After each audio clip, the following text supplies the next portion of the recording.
Et surtout notre collègue Paolo Alvazzi del Frate, patiente, depuis l'Italie, je pense, où il est, Paolo, et à Rome, oui. Alors bonjour Paolo, bienvenue. Bonjour. C'est un plaisir de pouvoir t'entendre et te voir grâce aux merveilles de la technique. Je vais donc te donner la parole. Paolo Alvazzi del Frate est professeur d'histoire du droit à l'Université de Rome 3. Et il va nous parler de la domination de la nature, l'individualisme juridique et les lois de la nature. Cher Paolo, tu as la parole.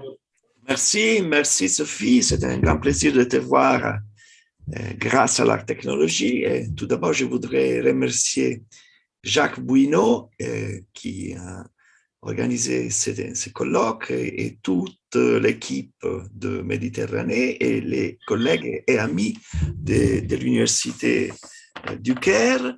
Et il s'agit vraiment d'une occasion splendide de change culturel et humain. Donc, je vais essayer de partager l'écran. Alors, je vais voir si j'arrive à le faire.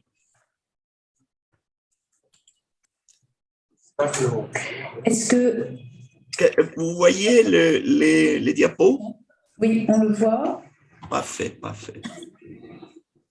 Alors.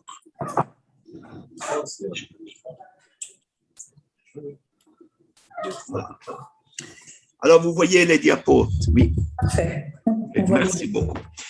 Alors, je pensais de parler de ce qu'on appelle la domination de la nature, à savoir de réfléchir avec vous à propos du rapport entre la nature et l'homme, la nature et les droits. Tout d'abord, je dois m'excuser, mais aujourd'hui, je vais essayer de réfléchir. Il n'y a pas d'érudition, il y a très peu de détails. Il s'agit d'une réflexion que je voudrais partager avec vous. Alors, tout d'abord, ça c'est le schéma de mon intervention. Je commence à développer des considérations générales et ensuite, je vais souligner l'ambiguïté de ce rapport, du rapport entre l'homme et la nature, entre le droit et la nature. Il y a un moment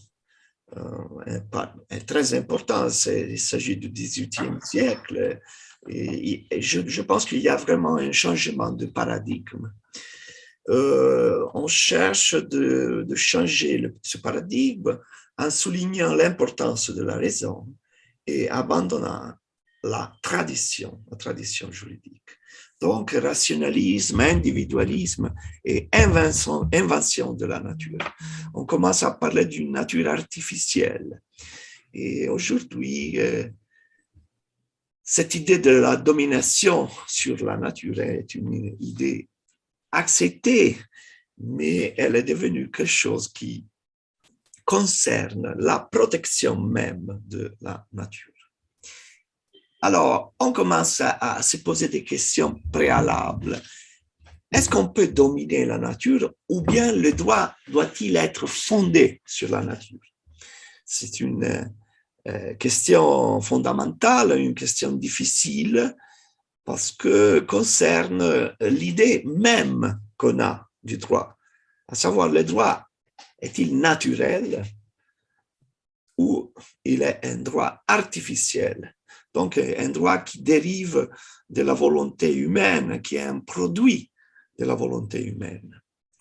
Je pense qu'il y a sur le fond une ambiguïté profonde parce que l'homme vise dominer la nature, parce qu'il veut améliorer ses conditions de vie, sa réalité quotidienne, mais ils prétendent aussi que le droit s'inspire de la nature. Donc, en même temps, dominer et s'inspirer de la nature.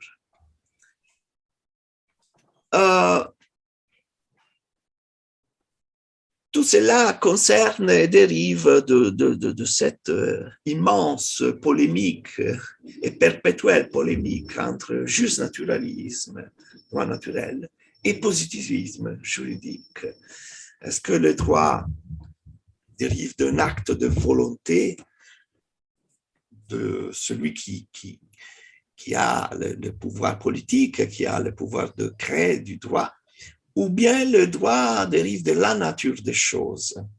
Alors nous savons qu'aujourd'hui, surtout dans la culture occidentale, on a presque abandonné l'idée du droit naturel, et c'est le positivisme juridique qui domine le champ.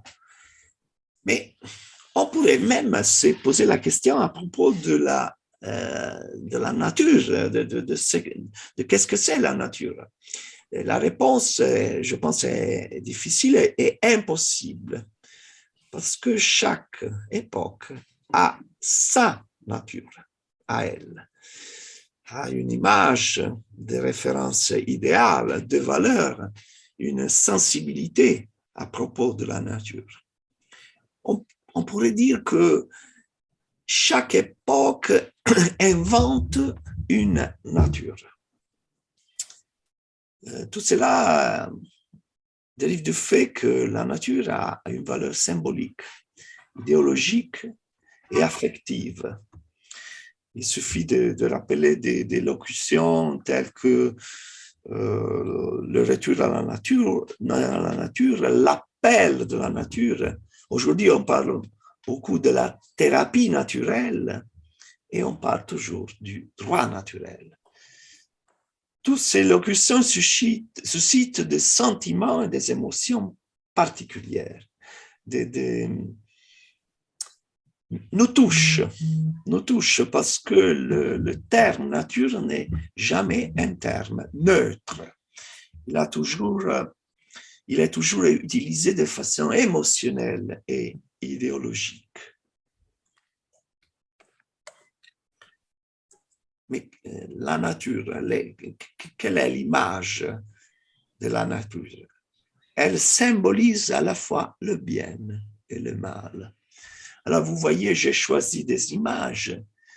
Alors, vous voyez ici, à mon avis, c'est l'idée vraiment de la beauté, de l'équilibre, la merveille. C'est une nature rassurante, bienveillante.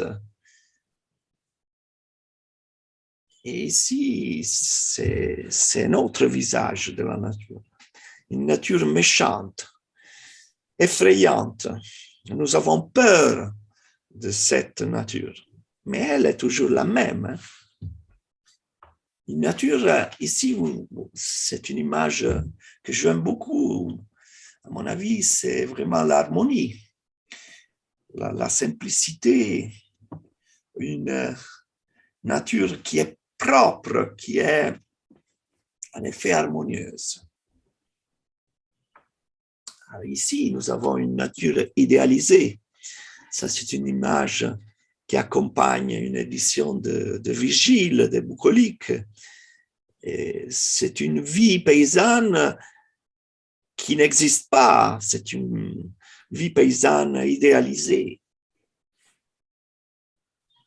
Et on termine avec une image horrible, c'est la nature instrumentalisée. C'est une image de l'Allemagne de la Seconde Guerre mondiale, donc de l'image de la beauté de la race qui domine, qui est supérieure. Alors, tout cela représente la nature, mais on peut se poser la question, qu'est-ce que c'est en réalité la nature? Alors, j'ai déjà anticipé que, à mon avis, la nature est inventée.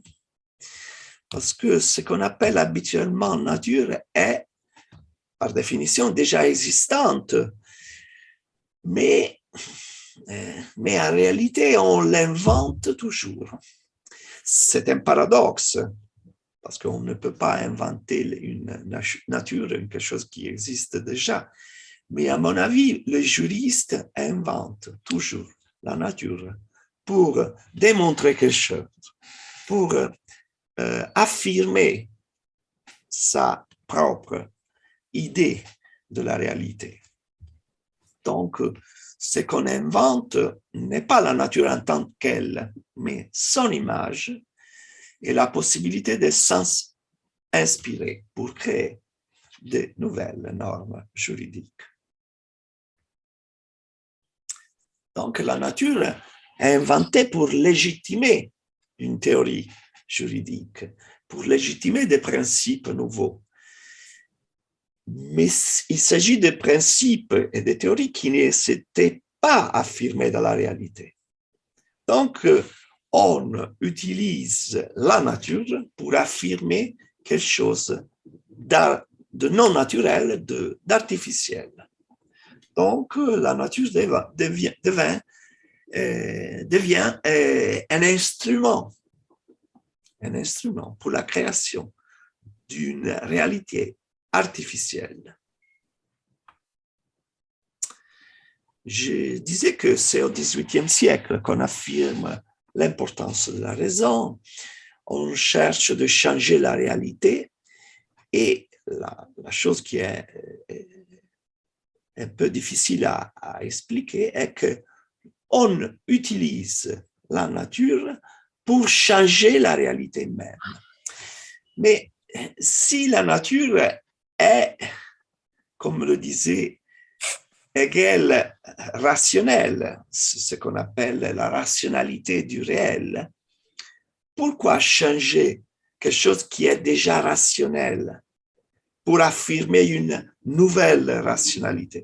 Ça, c'est le cœur, à mon avis, de l'ambiguïté de l'utilisation de la nature.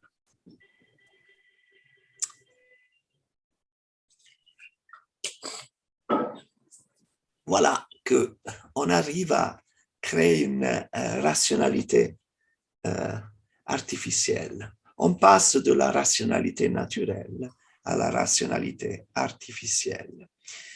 Et on peut dire que on abandonne l'idée qu'on fait ça parce qu'on a toujours fait ça.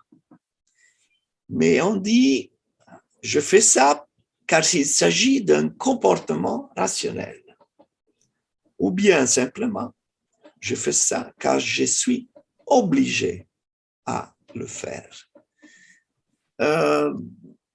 Le mouvement, l'idée d'affirmation de cette rationalité artificielle est liée à l'affirmation du positivisme.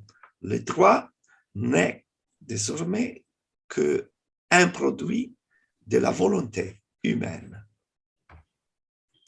Donc, on peut s'imposer à la nature. Et comme j'ai déjà anticipé, la réponse à propos du droit qu'on a de s'imposer à la nature est ambiguë. Parce qu'on peut dire non, car on doit respecter les règles naturelles. On peut dire oui, car l'homme veut améliorer ses conditions de vie et cela impose toute une série d'interventions sur la nature. Cette idée est étroitement liée au développement de l'individualisme, parce que c'est l'individu qui s'impose désormais à partir du XVIIIe siècle. Nous savons que l'individu est à son tour une création artificielle, intellectuelle du XVIIIe siècle. Parce que la tradition du Moyen-Âge et de la première partie de l'époque moderne, c'était la tradition de l'organicisme, à savoir une organisation de la société fondée sur les communautés.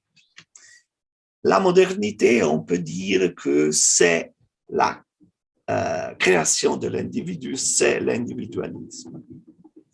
Donc, l'individualisme est le fruit du rationalisme et du positivisme juridique. Bien,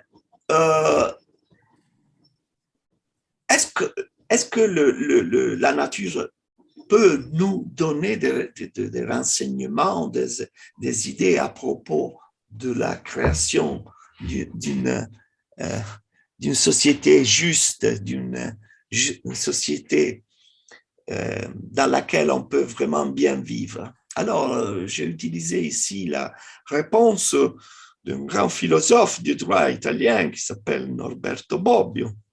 Il est considéré comme peut-être le plus grand, le plus important juriste italien du XXe siècle. Il parle du grand livre de la nature. Il dit que ce grand livre de la nature ne nous donne des critères généraux d'évaluation à propos du droit, mais chacun le lit à sa façon. Donc, le grand livre de la nature peut nous parler d'une façon ou de l'autre, peut dire oui et peut dire non. Et c'est une folie pour Bobbio, selon Bobbio, d'écrire le contenu du droit naturel. Vous savez que Bobbio est un lecteur de Kelsen. Il a diffusé le positivisme en Italie et un peu partout en Europe. Donc, la nature est inventée chaque fois par l'homme. L'homme utilise la nature pour modifier la réalité. Il y a des exemples très connus, très faciles, je vais rapidement. L'égalité. Est-ce qu'on peut dire que l'égalité est présente dans la nature? Non. Vous voyez, les singes. Parmi les singes, il y a un mâle dominant, le mâle alpha. Et ce n'est pas l'égalité, mais c'est le contraire, c'est la diversité et c'est la hiérarchie dans les groupes sociaux. Donc, l'égalité est une invention, une très belle invention, mais c'est une invention humaine. La propriété, nous avons toute une série de citations de Rousseau qui nous dit que c'est l'origine du mal, de la diversité entre les hommes. Et il y a la déclaration des droits de l'homme qui nous dit que c'est un droit sacré, naturel et sacré. Et donc, on peut utiliser la nature pour démontrer la naturalité du droit de propriété et aussi pour démontrer l'artificialité de ce droit. Donc, toute une série de contradictions, de principes controversés. Est-ce que la nature affirme la loi du plus fort ou la protection des faibles? Je n'ai pas de réponse. Est-ce que le racisme est naturel? Il y a une supériorité d'une race dominante, une sorte de darwinisme social, ou c'est l'égalité qui s'affirme? La parité homme-femme, est-ce que la nature nous montre cette parité ou non? Donc, c'est l'émargination ou c'est l'inclusion qui est naturelle? La nature, à mon avis, ne peut pas nous donner des réponses. Aujourd'hui, surtout, les changements sont tellement rapides et imprévisibles. Et il suffit de penser à la bioéthique. Il s'agit de problèmes sans réponse. Et il faut considérer que l'homme a toujours pratiqué, et il a toujours fait des interventions sur la nature. Par exemple, le greffage en agriculture, la castration des veaux, l'hybridation des animaux ou la circoncision qui sont connues depuis de l'Antiquité. Donc, l'homme a toujours dominé la nature, a contrôlé la nature. C'est difficile d'affirmer que le contraire. Et la solution d'aujourd'hui, à mon avis, est la recherche d'une responsabilité. À mon avis, c'est le positivisme juridique qui peut nous aider parce qu'il s'agit d'une grande assumption de responsabilité. On doit arrêter de se cacher derrière la nature. La règle juridique est toujours quelque chose qui naît d'une décision politique. Le nier, c'est cacher la réalité. Il faut arrêter de dire c'est ainsi parce qu'il est naturel que ce soit comme ça. À mon avis, il faut dire c'est ainsi parce qu'on a établi que ce soit ainsi. Et donc, il faut être responsable du choix qu'on a pris. Je vais conclure en disant, oui, j'ai terminé. Je vais conclure en disant que nous sommes à la recherche d'un bon compromis.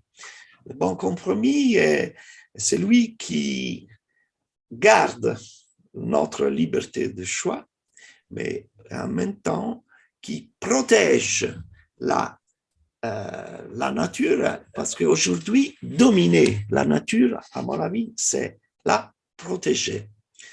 Merci beaucoup.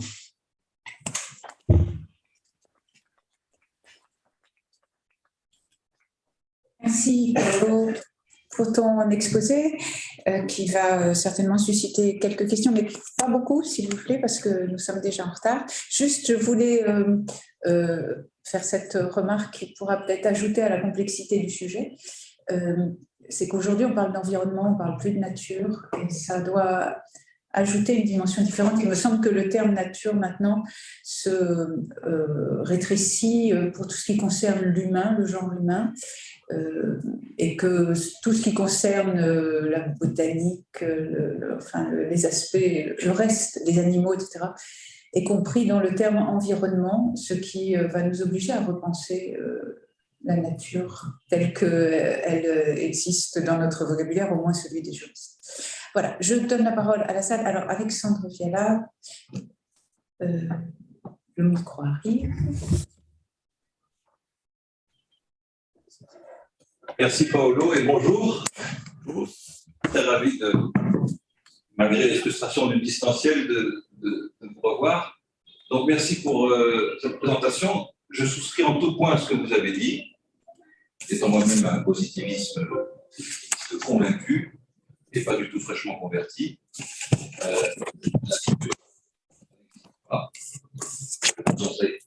Si on reprend ce qu'a écrit notamment Clément Rosset, c'est une convention de l'esprit, je crois le ferait son double, et surtout le droit naturel est une bannière sous laquelle on peut justifier tout et n'importe quoi.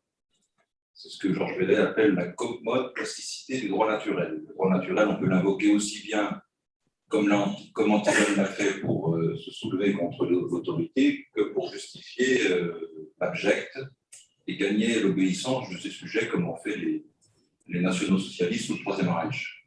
Et simplement, pour inscrire votre exposé dans le contexte de notre problématique, à savoir l'Antiquité et la Méditerranée, je trouve que vous avez situé l'origine du positivisme juridique ou du droit naturel moderne, c'est-à-dire le droit rationnel, exclusivement au XVIIIe siècle. C'est peut-être un petit peu trop précoce. Est-ce qu'il ne faut pas remonter à l'Antiquité ou aux origines du judéo-christianisme, notamment à travers tout ce qu'a nous a apporté le nominalisme de Guillaume d'Occam? On sait que le nominalisme de Guillaume d'Occam, c'est une doctrine qui consiste à dire que les universaux n'existent pas et que seuls les individus ont une réalité. Et le nominalisme occamien plonge ses racines dans le judéo-christianisme. De même, on peut aussi trouver des origines intéressantes dans l'Antiquité, notamment dans la doctrine des stoïciens, voire même des sophistes. Protagoras qui disait que l'homme est la mesure de toute chose. Est-ce qu'on ne peut pas considérer que le positivisme juridique trouve ses racines dans le stoïcisme et chez les sophistes, puisque chez les sophistes, avec Protagoras, on a l'origine du conventionnalisme, par opposition au naturalisme. Donc, est-ce que ce que vous appelez le droit naturel moderne, qui est en réalité ce que Hegel appelle le droit rationnel, est-ce que c'est une création qui vient de nulle part, qui a été artificiellement conçue au XVIIIe siècle, ou est-ce que ça ne plonge pas davantage ses racines beaucoup plus en amont, et notamment la Déclaration des droits de l'homme et du citoyen de 89, dont on dit qu'elle a fait table rase du passé, en réalité, elle plonge ses racines dans cette culture antique. Mais ce que je voudrais savoir, c'est, à votre avis, est-ce que par culture ancienne, il faut entendre la culture antique proprement dite, c'est-à-dire gréco-romaine, stoïcienne, sophiste, ou alors la culture judéo-chrétienne? Voilà. Sophie, est-ce que je vais répondre ou je vais attendre? Oui, bien sûr. Ok. Merci beaucoup. Merci pour de la question. Et je suis conscient, il y a les racines, il y a toute une tradition. À mon avis, cette idée, cette confrontation entre l'individu et la communauté est quelque chose de perpétuel. Et chaque époque a connu un compromis et a organisé sa société, la société autour de ce compromis. Alors, vous avez raison, par exemple, il suffit de rappeler Occam, pour lequel l'idée de l'individu était déjà présente, très, très nette, très claire, le problème du christianisme, etc. Donc, j'ai un peu schématisé la chose en disant que c'est le XVIIIe siècle, l'époque dans laquelle le problème de l'individu devient le problème par excellence. Parce que toute la réforme du système juridique concerne l'individu. Il suffit de penser par exemple à la réforme du droit pénal, du droit criminel, toute la sensibilité nouvelle pour les garanties, pour la dignité du prévenu et du condamné aussi. Donc, vous avez raison. Les racines sont certainement dans la philosophie grecque et même au Moyen-Âge. Mais à mon avis, c'est le XVIIIe siècle le moment, le clou de ce changement de paradigme. Merci encore. Merci beaucoup, Paolo. Je crois qu'on n'a pas le temps de prendre d'autres questions parce que nous avons déjà un peu de retard sur le programme. Et je vais tout de suite donner la parole au nouveau président de séance, Ahmed Julida, et nous allons libérer la tribune. Merci encore, Paolo. Merci beaucoup. Et donc, nous cédons la tribune à la prochaine session.